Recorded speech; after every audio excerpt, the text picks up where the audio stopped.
Josh Reinstein, director of the Knesset Christian Allies Caucus. You were in a couple of the kibbutzes right there on the Israeli-Gaza border. How would you respond to the people, even now on social media, that are saying, well, it really didn't happen, or it was exaggerated? Look, this is not a new phenomenon. There are people who denied the Holocaust and continue to deny the Holocaust all the time. I think those people are evil anti-Semites. I don't think they're trying to get truth out. They're just trying to spin it in a way that makes it less horrific. And there's no way to spin it. I mean, there was a debate online. Did they behead the babies or did they just shoot the babies? And if that's really where it's coming down to, then I think there's a moral imperative to condemn those who are even having that discussion. It's quite disgusting. Yeah. It seems like there's just not a military campaign, but a propaganda war going on. Last night, there was an accusation that the IDF hit a hospital in Gaza, and yet the IDF is coming out with evidence that says that didn't happen. How would you comment about what's going on in that specific instance of the propaganda battle of who did what? See, in this instance, we actually have concrete proof. We have the videos of the Islamic Jihad missiles hitting the hospital. We have the recordings of the conversations between the Hamas members talking about how they're going to spin it and say it was Israelis who did it, when really they know it was Islamic Jihad that did it. Real networks are not verifying this information. They're taking their information from the Gaza propaganda ministry. It's really shocking. Today, President Joe Biden, he's already landed here in Israel. What's your sense about his visit? Look, people in Israel love America. It's an overwhelming thing.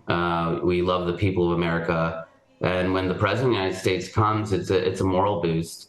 I think people are worried it's a double-edged sword. You know, we're seeing that the sanctions on Iran are being lifted as we speak on ballistic missiles. We're seeing that the American administration is not pointing the finger at Iran, even though we know that Hamas and Hezbollah is their proxy armies and they fund them, they equip them, they train them.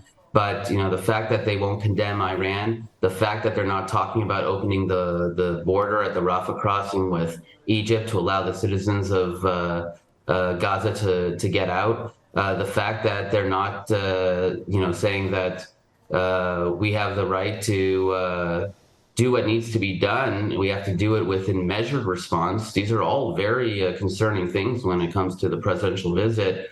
That being said, the responsibility falls on the government of Israel. I mean, we need to make the decisions and we need to do what's best for Israel.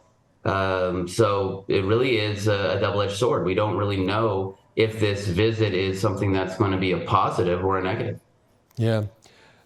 You're the director of the Knesset Christian Allies Caucus and president of the International Christian Allies Foundation.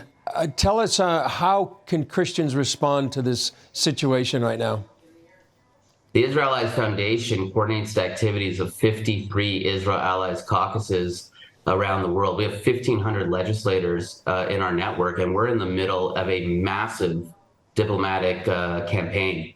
In wars, you know, you have the military front, the media front, but you also have the diplomatic front, and we're doing a lot of the heavy lifting there.